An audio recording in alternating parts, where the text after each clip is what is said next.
welcome to World War G, Ogden, Utah's #1 longest-running podcast. I'm Troy. Why are Troys always just total jerks or, like, the lead in, like, High School Musical? Those are the only options for Troys. I'm AJ. AJ? What kind of name is AJ? Oh, you race cars? All right, let's get into today in Geek History. Look, up in the sky, it's a bird! It's a plane! Today in Geek History! Today, July 17th, 1955, Disneyland in Anaheim, California, opened to invited guests only. More than 30,000 guests showed up to participate in one of the largest theme parks in the world at that time. Right. Have you been to Disneyland a couple of times, Of course, right? yeah. Many times. Do you have a favorite ride? Pirates of the Caribbean. Oh, that's up there for sure. That music. Yeah. I wasn't a huge fan when they threw in Jack Sparrow. Yeah, Like when they started to update it and stuff, yeah. where he's all over the place. Yeah. I still like it, though, because it's a long ride, and it's cool in there. Oh, yes. Yeah. So it's good to get out of the heat for a bit. They pump in all those different smells throughout the whole entire thing, and you feel like you're in the action. Yeah, plus the line goes quickly, because you can load up so many people onto one of those boats. It legit only takes, like, you see a long-ass line at Disneyland, you think you're going to be there for like an hour and a half. You're like, man, I should have gotten a fast pass. But with that one, legit, it only takes about like 5 or 10 minutes, if that. They still have a human skull, an actual human skull, still in that ride. Do we know whose skull it is? Really? Like an inmate? It's Walt Disney himself? Yeah, it's Walt Disney himself. So then the rest of these, there's a bunch of movies, there's quite a few movies that came out or were released on July 17th. So the first one, Multiplicity in 1996. Michael Keaton. Yeah, I keep like always thinking back to that YouTube video that we did where you like put my face multiple times across it.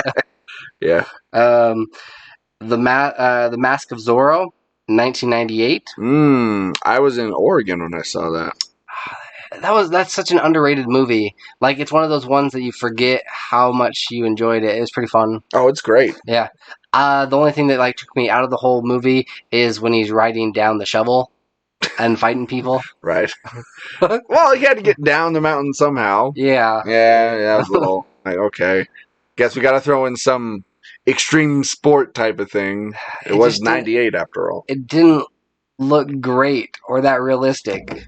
The sequel is crap, by the way. The sequel's not as good. No, it's trash. Yeah. Pokemon, the movie 2000, came out in 1999, which I thought was weird. Okay, that's funny. Yeah. A little ironic. In 2000? Before it. Eight-Legged Freaks in 2002. Okay. Never seen it. Really? Mm-mm. Oh, one of my favorite scenes in this movie is where because you get these dirt bikers that they're going around jumping off of things and spiders are jumping at them, so then they're doing like kick flips and all sorts of crazy tricks and kicking spiders back as they're flying through the air. I remember the trailer to that movie, because I remember David Archuleta yelling "eight-legged freaks," right? Because he has like a shotgun or something. It's like, take that, you eight-legged freaks! It's like, oh, even in the trailer, he dropped the name of the movie. Yeah. 500 Days of Summer, 2009. Okay. Joseph Gordon-Levitt, and what's her bucket? She was on New Girl. Yeah. You know I'm horrible with this. Like, even in my own segment, I can't remember. Like, I'm trying to give you a chance. I'm trying to help you feel good about yourself. I thought I was doing pretty good when I knew half the cast. Yeah, you knew Joseph Gordon-Levitt. Yeah. I gotta give you points for that. Right. Zooey Deschanel. There you go. Yep. 2013, Turbo. The snail movie. That was one of those filler movies while we were waiting for better Pixar or Disney movies.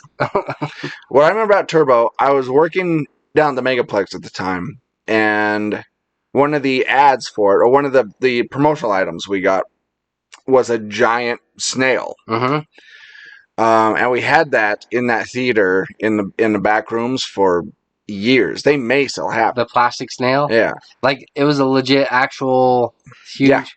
Huh. It's Yeah, kind of cool. it may still be back there, but I remember it being on the elevator once back there, and it scared the crap out of me when I opened the door. Yeah. And last but not least, in 2015, Ant-Man. Yes. Another.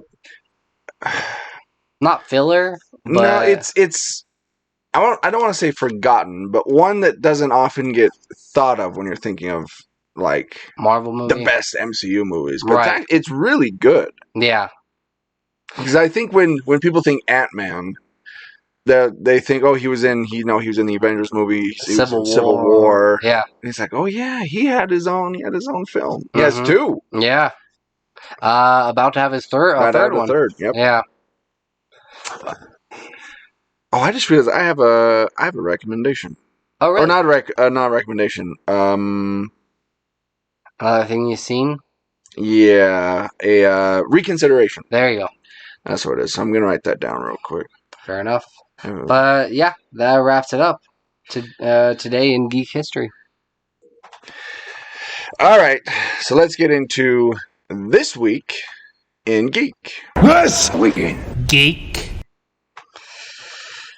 So, Daniel Radcliffe has been doing his best to put out the fires surrounding constant Wolverine speculations that have been hounding him. I like that. Okay, hounding him for years now. I like to call it the, hairy Wolverine rumors. Yeah, it makes sense. Wolverine has always been very hairy. Yeah, and at least like with Daniel Radcliffe, he'd be short.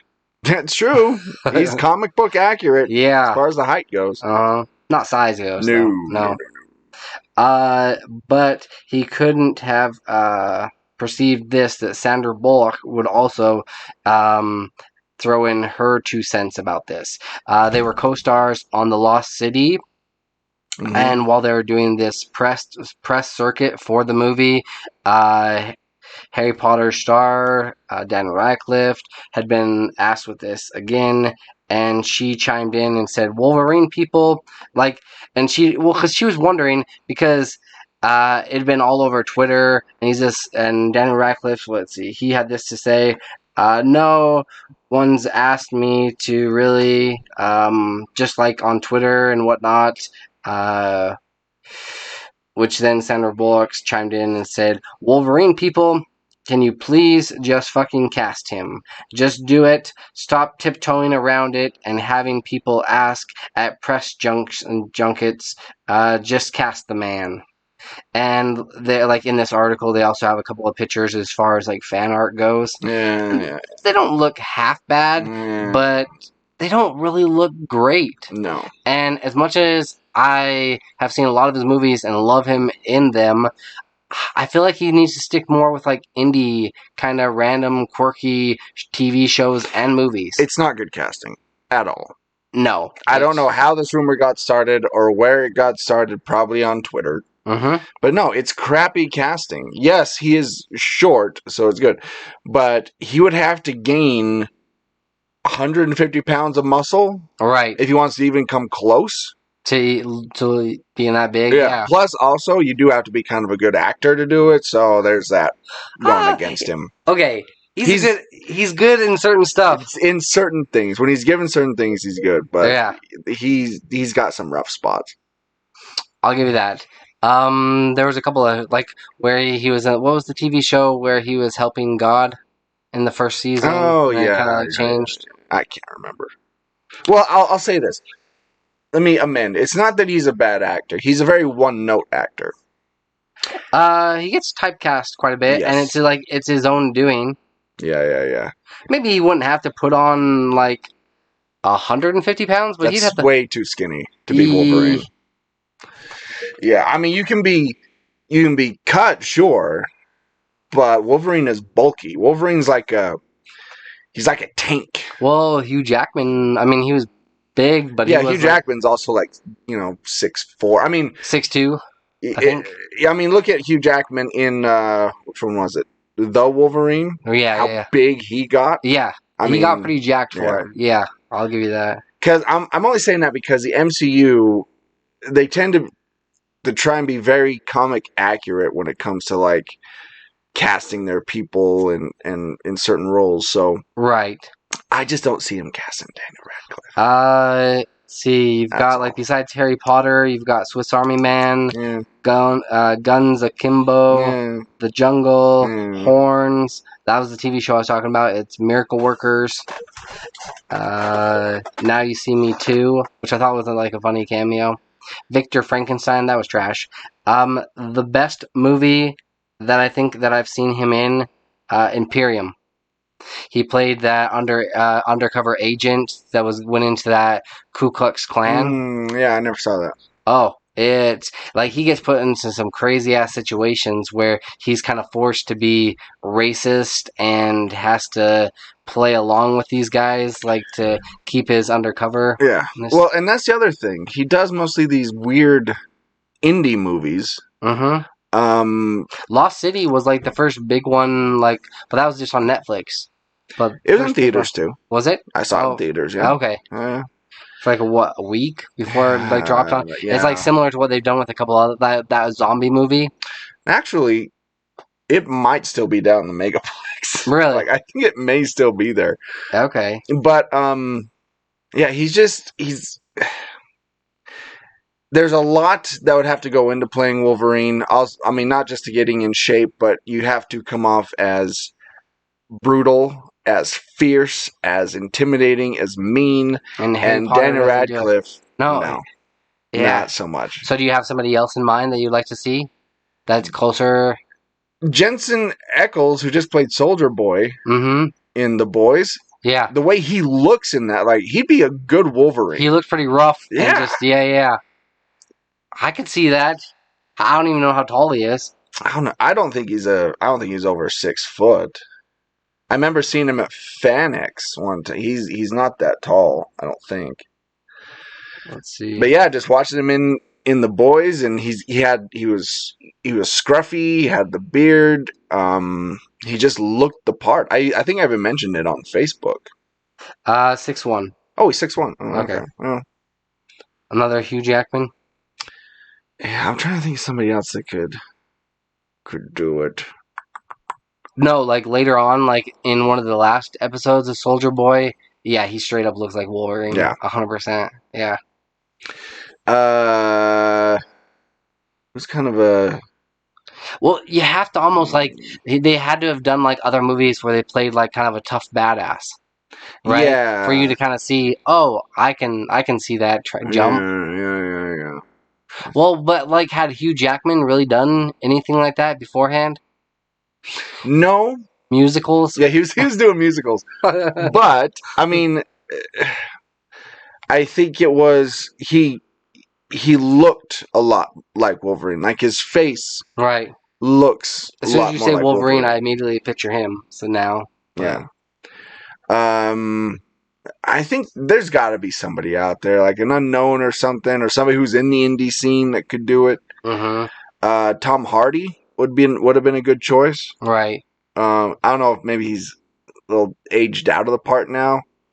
He's definitely got the size. Yeah, he's got the size. Make sure I'm getting like back into like Bane shape. Yeah. But then it comes down to acting. Oh, yeah. After seeing him in Venom, like the second one. He's another one where he's kind of getting pretty one note. Yeah. Yeah. Anyway, let's move on. Unless you had more you wanted to. No, that's it. Yeah. Unless we just want to throw it out to like our listeners if they have any suggestions. Yeah. Yeah, let us know. So, the infamous bat suit worn by George Clooney in the campy 1997 movie Batman and Robin could be yours. Heritage Auctions is selling the anatomically correct costume to the highest bidder. According to the description, the lucky winner will also get, quote, a life-size posable mannequin with hyper-realistic George Clooney head and prosthetic grade false eyes, which may be even more haunting than the controversial nipples. In either case, probably best not to look directly at them. You can bid on the bat suit through July 23rd, 2022. The auction's opening bid is $40,000. This is why I could never be rich, because I would buy shit like this. Yeah. Like, as far as iconic suits go, that's not too horrible of a price. I'm sure it's going to go for close to like 100,000 when it's all said and done. Yeah, But I to mean, begin with, 40,000? Yeah. I think it's an infamous costume. To say the least. Yeah, so you're buying an outfit that is extremely famous for horrible reasons. Like, it's very well known, but for all the wrong reasons. So you're really buying a piece of movie history. Right. Which only increases in value, right? Potentially. Yeah. It's held up pretty well. They have a picture of it here. It looks like pristine still. Yeah. So if that's the one that was like screen used, that's impressive. The question is, can you take it off the mannequin? So you can actually wear it? Yes. Yeah. Because I would wear the shit out of that. If Really? I could. Oh, yeah. For like Halloween or costume parties and stuff? Yeah. Yeah. Or some of my hotel stays at the GF. Oh, there you go. She's got a thing for Batman. Yeah, but it looks good. And that George Clooney head they got in there looks pretty good too. Okay. I wouldn't mind having it. Add it to your collection. Yeah. Just have it standing here in the corner. Would that be the one Batman suit that you would actually want to own? No, Michael Keaton. Okay. Just checking. Yeah. Yeah. If you had to pick? I don't think that one's up for sale, though. Or if it has, it was bought long ago. Mm-hmm. This might be like the last one they have. I don't know. Send that one. See, yeah, here you go. We've sold all the rest. I don't know. So as far as bat suits that you would want to own, what's kind of the order? Michael Keaton first. Mm-hmm.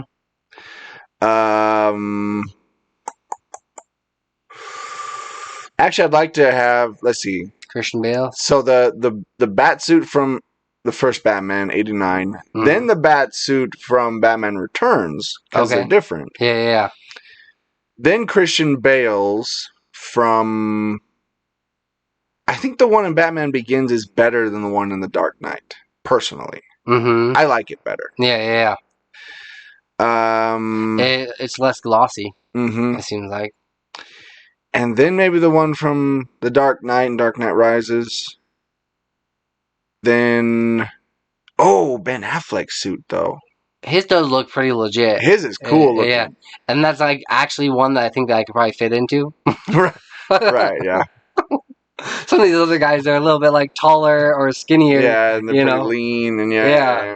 Ben Affleck, so I'm like, yeah, I could do that. That could be motivation for me getting in shape.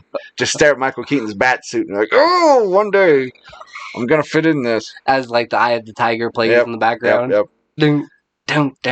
So then it'd probably be Michael Keaton's, then Ben Affleck's. Okay. Because that suit is really cool looking. Like it's very like comic book. Oh yeah. Then Christian Bale's. Mm-hmm. Can you imagine having like those glass cases just like around your house? Yeah. With all the suits? Again, that's why I can't be rich. Yeah. Then Val Kilmer's, then George Clooney's. Oh, that would make such a cool man cave. Mm-hmm. Right? Go down there, you got your whole collection in glass cases, you got a couple of like Superman things. Yeah. All sorts. Get one of the original like Christopher Reeve Superman suits. Oh, yeah. Just sit there and look at it, just be like, go all Homelander on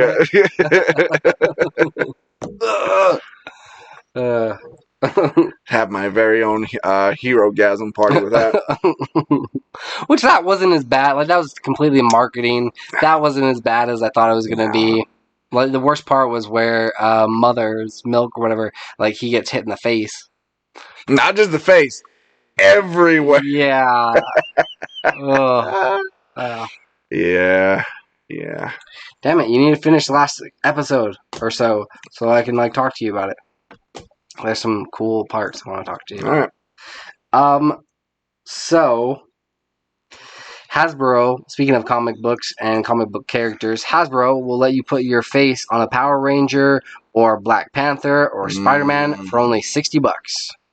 Ever wanted to have an action figure of yourself? Yes. Yes.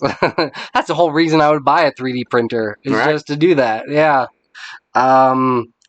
It's been possible for a lucky few with movie stars and other, like, for the most part, just like movie stars getting their faces, which I've only ever seen maybe one or two that actually looks like the movie star that played the character. Mm-hmm. Like, for the most part, it doesn't look right and it doesn't look like them. Well, Hasbro is announced that you can now do this. It's $60. You can put your face on, let's see, Power Rangers, Ghostbusters, G.I. Joe, Star Wars, or Marvel figures. And I was thinking about it, and it wouldn't be so bad. Like, there's certain characters I don't think that I would want to have my face on, and that would be like Spider-Man and like some of these other guys. As much as cool as it would be, I feel like Hasbro should only allow it on, because you can also have it like on the Mandalorian, but I feel like they should only allow it on characters where you could actually be part of that group. You know, like similar to like join the Ghostbusters or like a Stormtrooper, right? Or So you're not taking Power over. Ranger. You're not. So you don't want to take over for an existing character, but more as a character that you can Be part of the group. Yeah, you can. Okay. You could join in. That's my thinking. Like, but it's still pretty cool that they have this option. You know, if that's your favorite superhero, why not? It's an interesting way to think about it. Okay. I mean, I've always wanted to have myself on an action figure, have my face on an action figure. Superman? Yeah. Yeah.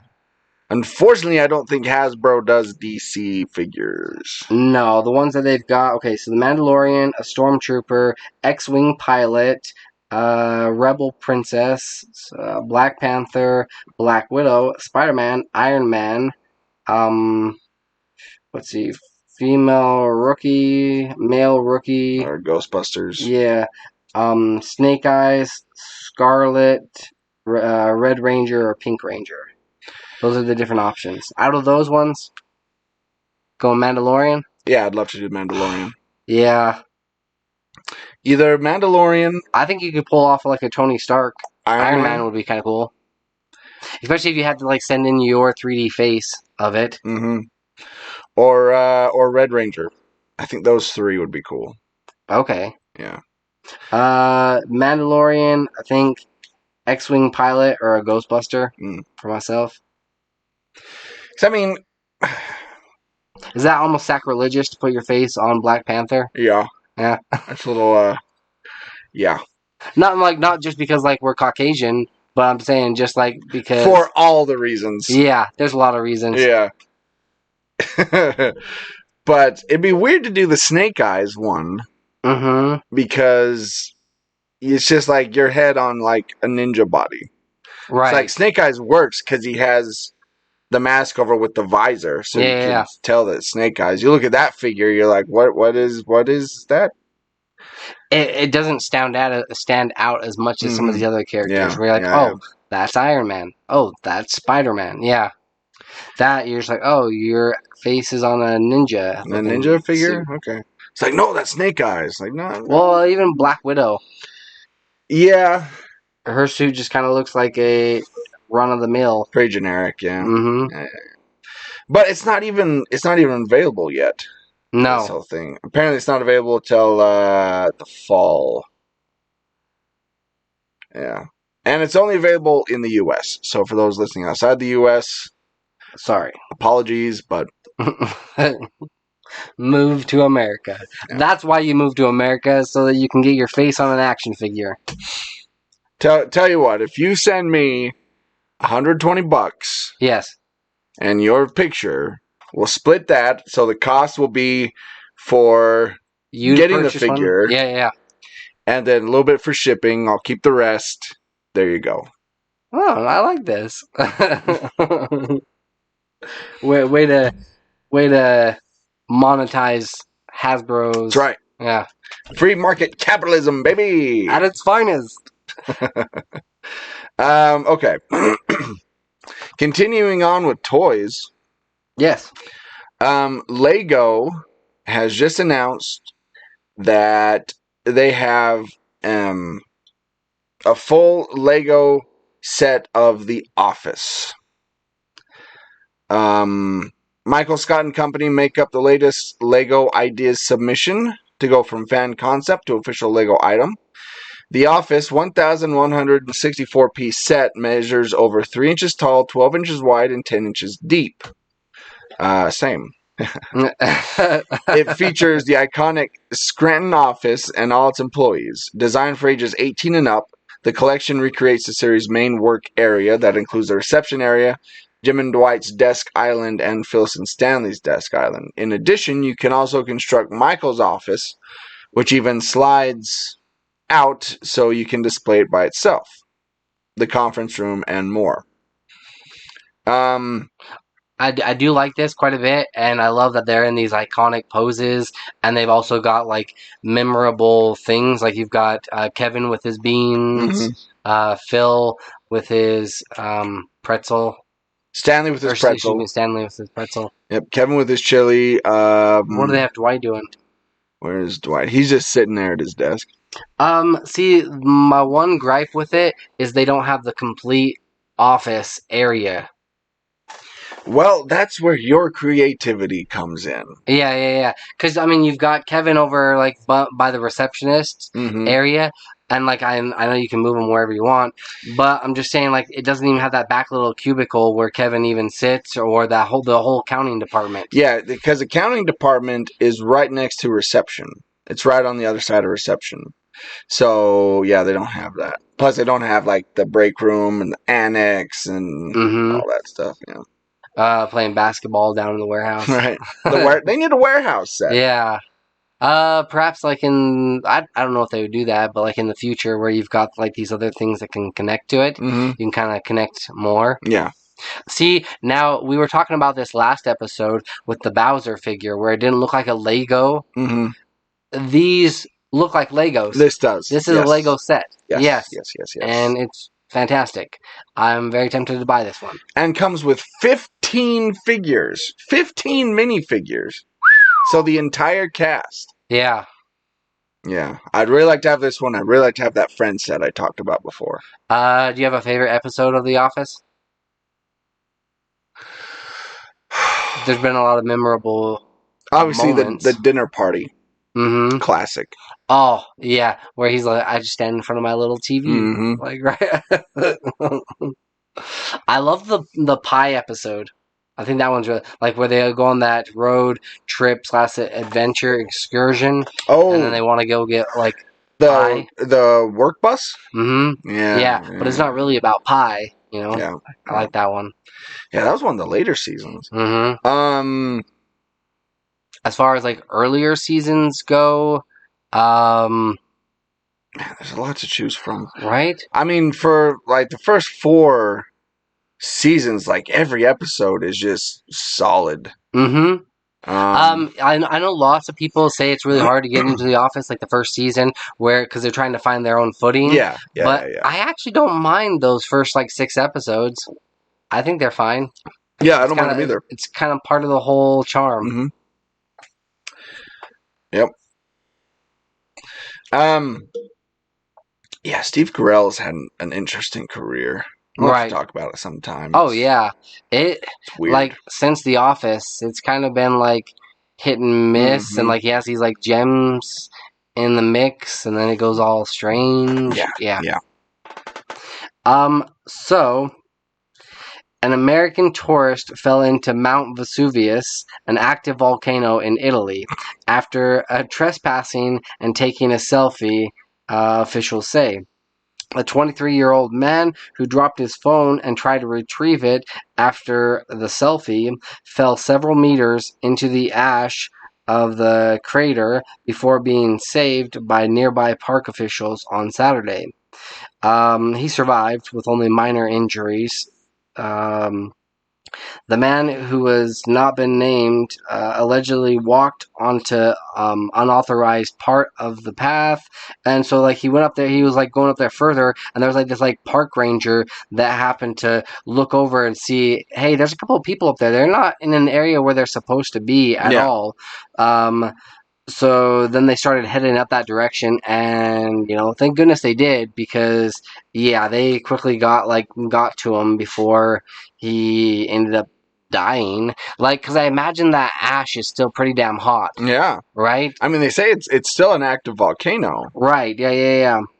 At around 3 p.m., the park volcanologists guides spotted the people.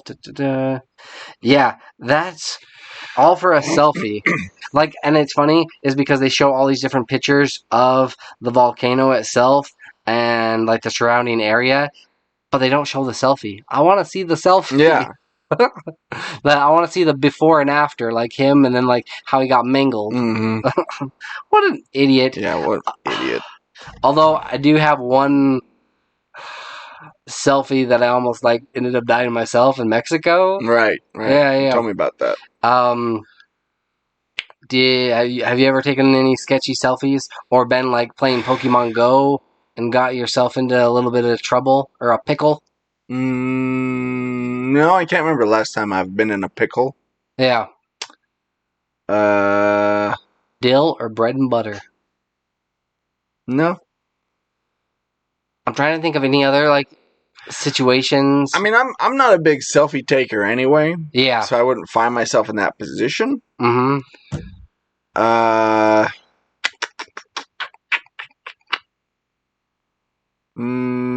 I do want to like go over to Italy, and I would love to climb to the top of this volcano. I know, like, knowing my luck, I'd probably get up there and like then it would start to erupt and start shaking and shit, and like run. That's when you just like bust out the snowboard, the shovel like Zorro. Oh yeah, there you go. Even better. Zoom down. You're like, I'll be down in no time. All right. So Netflix has cast Jeff Goldblum as Zeus in their Chaos series, replacing Hugh Grant. Hang on. Let's see. A darkly comedic and contemporary reimagining of Greek mythology, exploring themes of gender, politics, power, and life in the underworld. According to Deadline, nothing is sacred in Koval's bold reinvention of Greek myths. Think tracksuits, not togas. Except the treachery and arrogance of a bunch of inconsistent gods and their cosmic machinations. Some things never change. This is not a good pick. Like Jeff Goldblum for Zeus? Yeah. Well, neither was Hugh Grant, to be fair. Right. No. Because Zeus is like, he's commanding. Like, he's supposed to be a commanding presence. He's a bigger guy. Like how Russell Crowe just played him in Thor. All I do is I picture him as the Grandmaster in this thing. And I thought that was kind of a campy, cheesy part that he played. And I feel like that's the way that he would play Zeus. And it's going to piss me off. I'm the king of the gods. So go down to Earth and pregnate a woman. Oh, pregnate a woman. Like half god, half god. Yes. Yeah. It's not gonna be a good fit. I don't know. It seems like it's gonna be a weird show. It is. Yeah. Yeah. Think you'll still check it out? No. Yeah. I don't think I will either. I don't think so either. No. MCU fan favorites. Let's see. The Boys star Antony Star will be playing Blade's Dracula. Marvel Cinematic Universe fans are looking rather pale after hearing the news that The Boys' Antony Star will be portraying the legendary vampire Dracula in the forthcoming Blade movie. They'd thrown this up on Twitter. Rumor: it looks like Marvel Studios was able to land this actor, and introduce him in the MCU. Antony Star. Yes, just going through it, and then they have like a picture, side by side picture of him and Dracula. And this dude already has fangs. He plays a horrible, horrible individual, and I think it's a fucking perfect fit. Like, it's gonna work great. Yeah, it's a good fit for sure. Yeah. He's such an asshole. He really is. Yeah, And it works. and it works. Yeah. And he's cocky and he's arrogant. And he can turn from like Happy to vengeful rage, like on a dime. Yeah. I foresee big thing. Like, I know he's already had a good career. Yeah. But I foresee like him being in a lot of things upcoming. Oh, for sure. Yeah. And this is actually getting me like way more excited for this Blade movie. I was like not on the fence, but after Morbius, I was just like, I don't know how I feel about like them going like vampire direction, but it's the MCU. Well, and that's what I was gonna say, like, because Morbius is still that shared MCU Sony thing, and it was more of a Sony movie than it was. It really MCU. was. Yeah. I mean, you just tell that by the feel and look of it. But we've had some missteps now from the MCU. It's true. That is true. They have stumbled a bit. Yeah. So I don't know the direction that they're going to go with this and how it's all going to work out, but that's a perfect pick. I still have faith in the MCU. In MCU we trust. Mm-hmm. I've been with them since 2008. Yeah. You know? And it was a long, long time before they ever really let me down. I mean, sure, they had, their Age of Ultron and Thor: The Dark World and Iron Man 3. Yeah, I mean, those weren't awesome, but they weren't like, I've seen those movies again. Right, and they weren't complete flops. Yeah. No. Eternals, I'll probably never watch again. Yeah. Yeah. Thor, I may only watch, if I want to watch all the Thor movies again. Right, to kind of see. He's had a weird arc. He has. It's been very strange. Yeah. I mean, once Taika Waititi got a hold of him. Mm-hmm. Yeah. All right. We got one last story here. Why nobody has ever done this, I have no idea. Maybe they just couldn't figure out how. But somebody has finally made spoon-shaped French fries that pair well with Heinz sausage. I guess it actually is Heinz that did this. Mm-hmm. Maybe not everyone is obsessed with their condiment to starch ratio as I am, says this person who wrote it. But for those who are, Heinz created a product that's a huge game changer. When fries are mostly a delivery mechanism for ketchup, why not have them shaped like a spoon? Heinz made these spoon-shaped fries so you can get a bigger dollop of ketchup, bigger dollop of sauce into your face without resorting to using multiple fries or double dipping. The only hitch is that they are not widely available. For now, only residents of the UK can enter the contest to win a bag. Here's hoping they can catch on to make it to the US soon. The pun-filled promotion seeks to end the frustration of ratio imbalance. I am a huge condiment fan. A lot of the times, same. I just use whatever it is in order to get more condiments into my face. Right. Especially when it comes to mustard or like barbecue sauces. Yeah. Or even ranch. Ranch. Give me all the ranch. As long as it's Hidden Valley. I'm kind of like a snob when it comes to it. Yeah, I can. Yeah. Some of these other ones, like that they try to make, it's just not the same. Kraft Ranch is trash. Yeah, it's garbage. Yeah. Kraft makes a decent Italian herb, zesty, oil-based ones, but as far as like ranch, no, it's Hidden Valley or nothing. Yeah. Hidden Valley's got that cream down. And it's not quite that cream down. Give me that cream. Give me all that cream. I'm not a huge fan of like buttermilk ranch either. Really? That's too creamy. Like, but Hidden Valley has that tangy, sweet cream, perfect combination. Yeah. It's delicious. Even when I try to I'll try to make it myself because they have the Hidden Valley powder packets. It doesn't turn out the same. It doesn't taste, not even in like Greek yogurt. Yeah. I know it's a little bit different, healthier, but. Well, I think those, isn't that more for like dipping? Mm-hmm. Yeah. The packets? Yeah, Right. yeah. Not so much for like salad dressing. But those spoon fries, unless they're cooked in oil, I don't think they're going to be crispy enough to hold up. Well, there's that. Plus, also, okay, you got the spoon part. It doesn't so you got look your like ketchup. it doesn't look like a spoon. It kind of looks like a spoon. Well, I mean, it kind of does, but it doesn't like indent. You're right. It's more flat. It's almost like a hoe or I don't know, something. All the hoes I've seen are not flat. But what I'm saying is, after you eat the spoon portion, you're just left with a fry. Right. Yeah. That's a good point. Unless you're going to be really gross and just suck the ketchup off of the spoon part. And then... like a fucking weirdo. I might have done that before with, like, mustard. Like, I'll dip it in. That was delicious. And then go back for more. What are you dipping in mustard?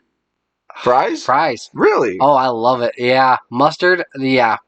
That's the one condiment that I go through, like, probably the most out of all of them. Dijon, any mustard. Yeah. So what...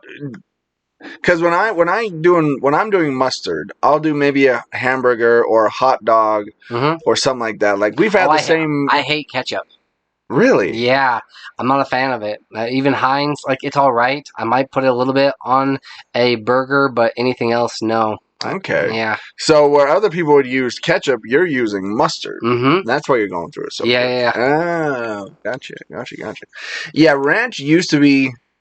I mean, it's in second place now. It used to be my favorite salad dressing when I was a kid. Oh, and it's like, they used to do that all the time at school. You put it on your pizza. I still do that. Yeah. But then when I grew up and discovered blue cheese. Oh, yeah. Blue cheese. Like, it gets a bad rap, but it's delicious. It's so good. Oh, yeah. It's got that tangy, and it's, yeah. You got the, like, a texture difference with the chunks of blue cheese. Yeah, that's good. So good. Yeah. That's my favorite to put on a salad. Oh, same. It's blue cheese. Whenever they ask, they're just like, "Hey, you want a side salad?" It's like, "Sure, yeah." Do you have any blue cheese? Boom. Oh, that's good. I don't think I would put blue cheese. I mean, it's good on a burger, like an Angus burger. Yes. Yeah, with some blue cheese. A blue bacon burger. Woo. Oh, yeah. I might have to go to Warren's after this. Pick one of those up. That sounds really good. I'm trying to think of other. So on a salad, on a burger, what else are you putting blue cheese on? Like even dipping your fries in blue cheese? No. Okay. No. That's I guess more when it comes to salad. Okay. My go-to is blue cheese. If it comes like dipping stuff or dribbling on stuff, then I'll go for ranch. Yeah, when it comes to salad, I haven't had ranch on a salad in a long time. It's always blue cheese. Okay. Yeah. I'll still do like ranch occasionally, and then I have a bottle of the Olive Garden, like their salad dressing. That's pretty dang delicious. But yeah, I go through mustard like a fiend. Interesting. Okay. All right. So before we get to the Revs and Recs, let me do my reconsideration. Yes. Real quick. Yeah.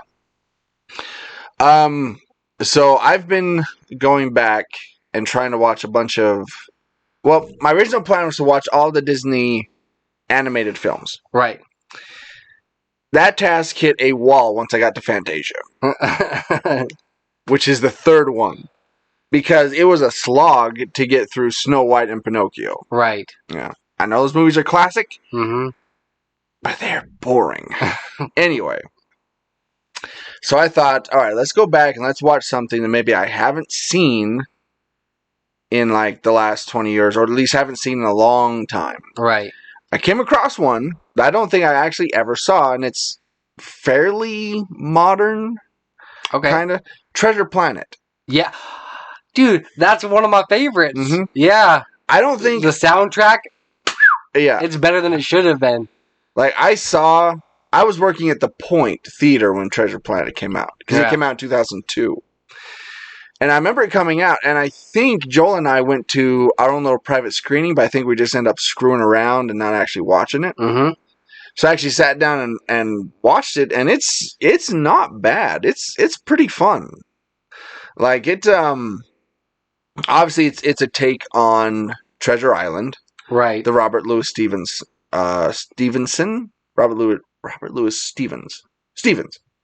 His novel that's been adapted hundreds of times. Is this the soundtrack? Yeah, just that one song, I'm Still Here. Okay. It hits you right in the feels. Yeah. Dolls. Mm-hmm. Yeah. Nothing says 2002 soundtrack like the Goo Goo Dolls. But yeah, no, I thoroughly enjoyed it. I know it kind of gets a bad rap. Why's that? It's not looked on fondly currently. Like that one and like Atlantis, like those two are pretty much forgotten at this point. But yeah, I'd give it another chance. Go back and watch it if you haven't seen it in a long time. The story's great. Yeah, the visuals are really cool. Mm-hmm. They stick pretty close to the actual novel, more or less. Yeah. But yeah, it's good. Even from the get-go, when he goes into like the Jim's mom's place, you know? Yeah. It's kind of dark and like kind of like as far as like kids goes. I remember watching it my first time. I'm like, this is kind of like scary a little bit. People die. Yeah. People get killed. Uh-huh. So out of 5 morphs, mm-hmm. I'm at like 2.5. Okay. Like, it's definitely worth a look if you haven't watched it in a long time. Like, having seen it within the last, like, 5 years, I think I'd probably be at, like, maybe a 3. Yeah? Yeah. I enjoy it. I think it's great. It won't be one I go back to all the time, like something like an Aladdin or, one of those movies that I've seen dozens of times.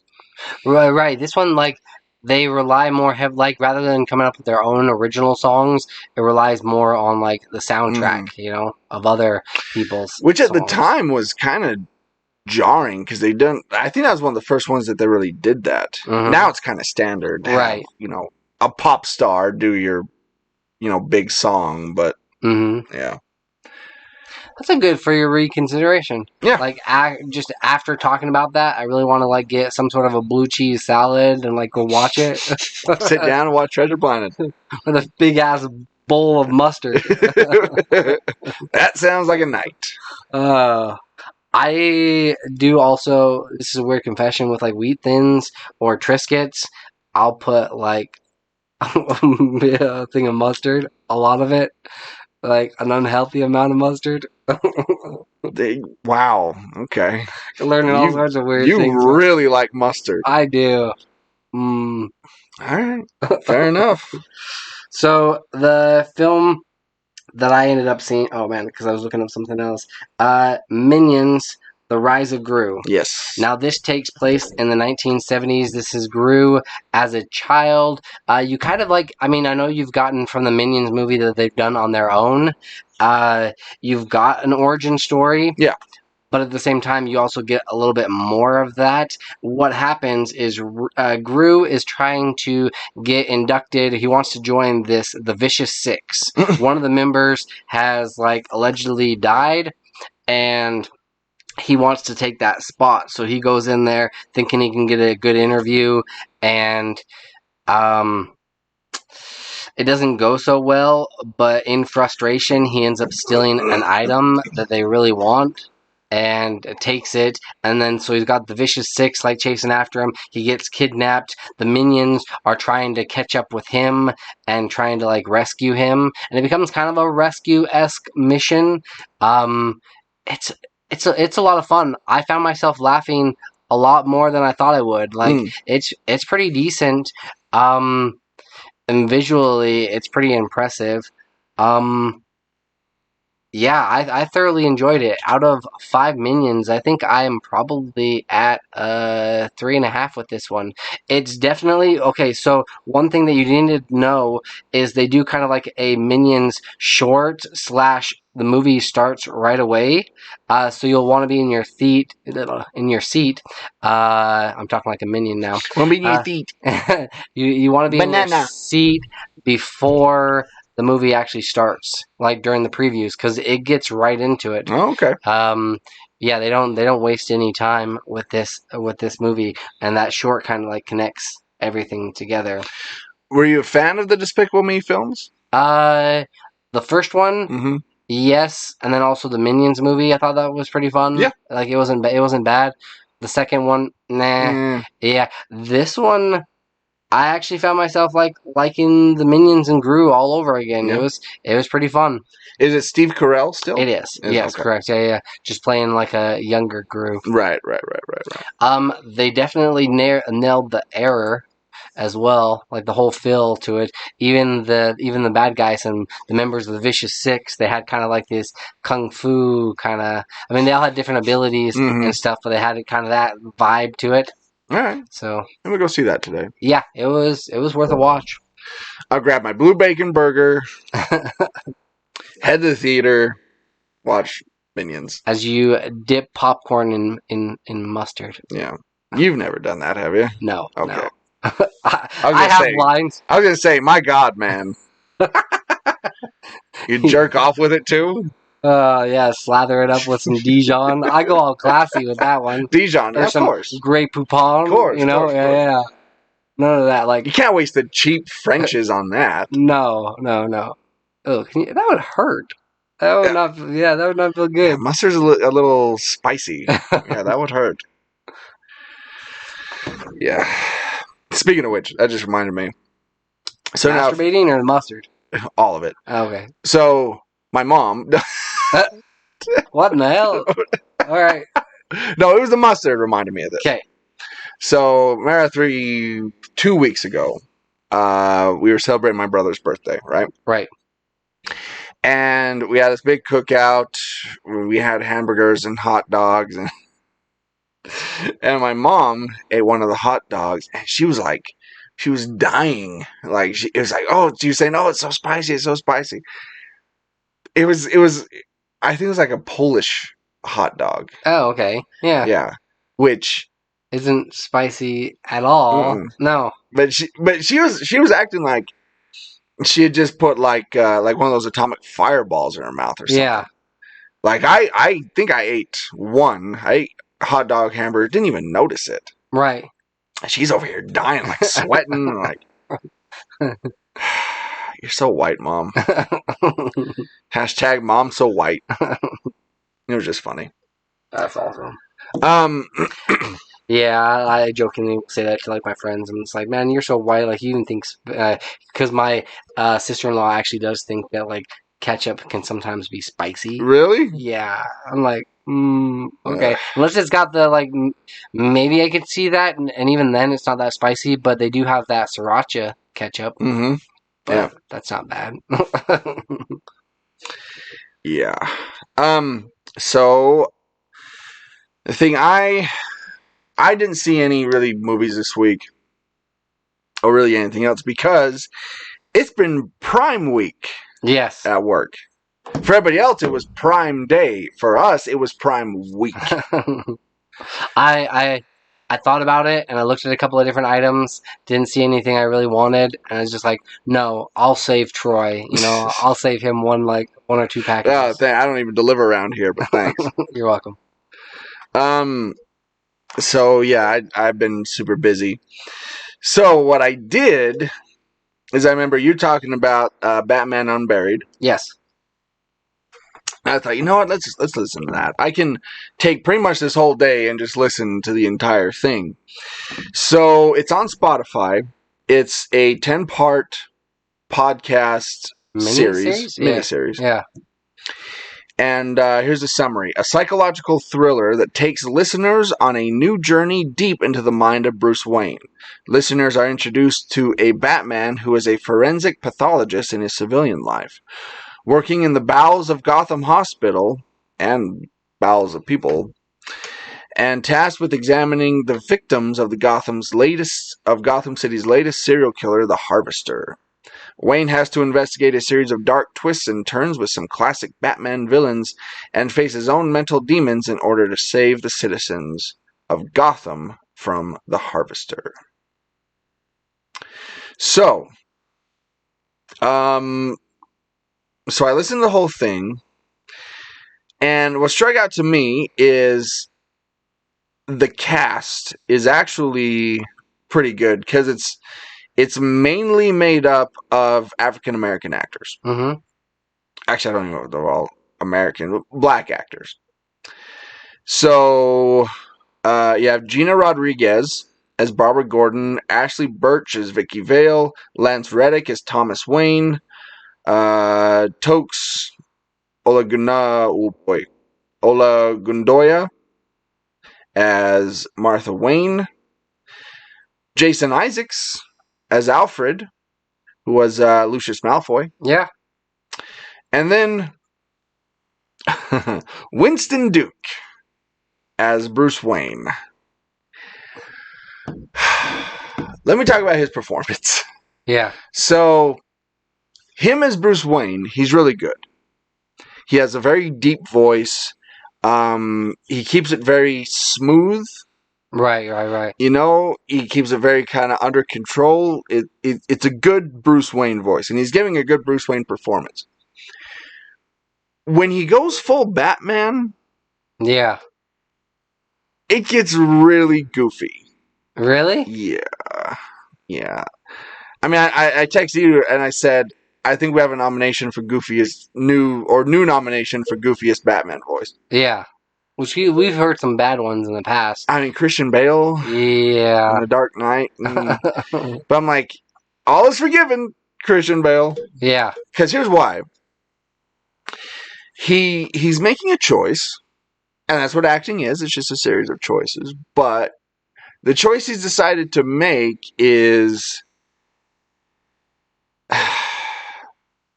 I'm sure you watched Inspector Gadget, right? Yes. Okay, remember Dr. Claw? Mm-hmm. How he talked? Mm-hmm. That's how he sounds as Batman. Really? Yeah. So, and his sentences are really drawn out when he speaks. So it sounds like this. It sounds like, Barbara, the Riddler has escaped Arkham. Like, that's what he's doing. I'm like, what is this? Did you pause it? Did you pause it as soon as you heard this? And I did. I had to stop for a sec. And I'm like, okay. But I was already too deep into it at that point. It's like, well, I got to finish this whole thing. Yeah. Not the first time you said that. Well. And so yeah, that's a little goofy. And that's what I'm finding out, because I listened to a few other audio dramas after this one, and they're extremely melodramatic, mm-hmm. which can veer off into the goofiness. It's difficult a lot of the times because they're trying to convey a certain tone, but they only have their voices to work with. Yeah, and also a lot of them, because it's like a 1930s or 40s radio play. Right. So there's a lot of sound effects that they add in, and every time they have to do something, they like tell you what they're going to do, and then there's a sound effect. So it's like, it'd be like, oh, we gotta get into the Batmobile. Yeah, I'll open the door to the Batmobile, and they'll say that, and then you'll hear the door opening. So it's in that way, it's a little, it's kind of goofy, but I will say the performance that does stick out, that's actually really good, is Sam Witwer as the Harvester. And who is playing Edward Nygma? It doesn't say here. But yeah, those two performances are really good. Really? Okay. Yeah. They're creepy. They're making some really interesting choices, especially Sam Witwer. But I mean, he's a professional voice actor, so it makes sense there. Yeah. He was Darth Maul in the Clone Wars. But yeah, it's kind of a cool story. Like I said, it's an original story. Hasn't even been done in like comics. Mm-mm. Okay, No, the Harvester is one I think they completely made up for that villain. right. So I like that. I like that they dove into Bruce Wayne's psychology and kind of what makes him tick. That was kind of cool.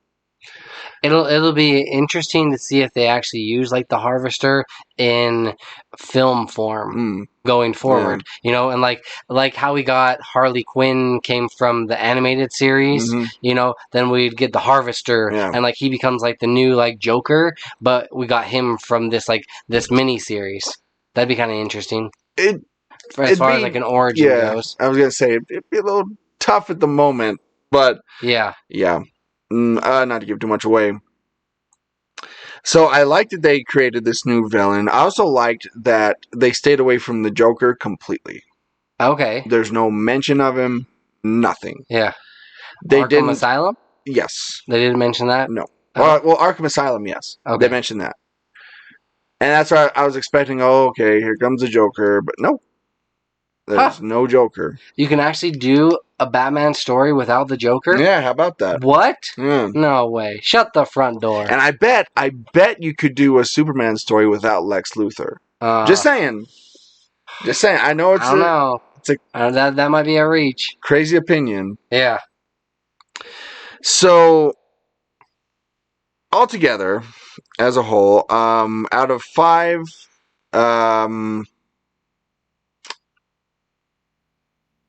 trees.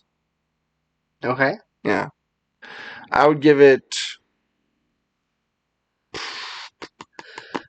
like a 2. Okay. Altogether. Yeah. The first 4 episodes are actually pretty good, but then it goes back and forth so quickly between being kind of cool and being just really goofy. Huh. So that's where I'm at on that. Did it drag it on a little bit longer than it should have? No, it was Could fine. they have wrapped it up in 4 or 5 episodes? No, the length was fine because each episode is only 33 minutes long. Oh, okay. So yeah, that's not bad. 10 episodes, it's really not that bad. All right. So yeah, there you go. All right, let's wrap this up. Make sure if you listen to us on Patreon, you click over and listen to our DLC. Yeah. Whatever that's going to be, I don't even know at the moment, but we'll see. So, here's where you can listen to us.